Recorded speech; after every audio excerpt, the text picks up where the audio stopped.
Hi friends, நம்ம முருங்கைக்கீரை துவையல் செய்ய போகிறோம். முருங்கைக்கீரை, உளுத்தம்பருப்பு, கடலைப்பருப்பு,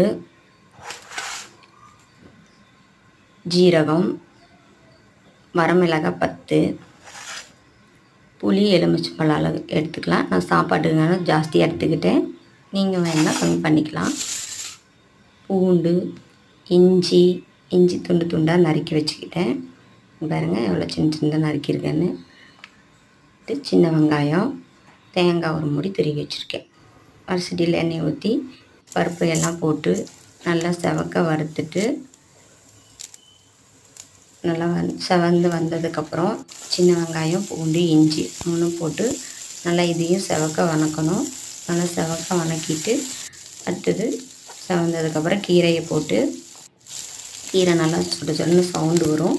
நல்லா பிரண்டுரும், கொஞ்சம் நேரத்துலேயே வணங்கிடும்.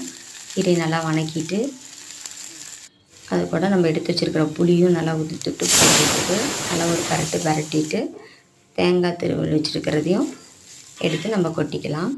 தேங்காய் திருவல் கொட்டிட்டு அதையும் நல்லா பரட்டிட்டு தேவையான அளவுக்கு உப்பு போட்டு தேவையான அளவுக்கு போட்டுட்டு நல்லா பரட்டி ஆற வச்சு மிக்ஸி ஜாருக்கு மாற்றிக்கலாம்.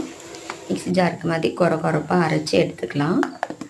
எடுத்து எண்ணெய் ஊற்றி நல்லா எண்ணெய் காஞ்சதுக்கப்புறமா கொஞ்சம் கடுகு போட்டு கடுகு பொரிஞ்சதுக்கப்புறம் கொஞ்சம் கருவேப்பிலை போட்டு தாளித்து எடுத்து நம்ம ஊற்றிடலாம்.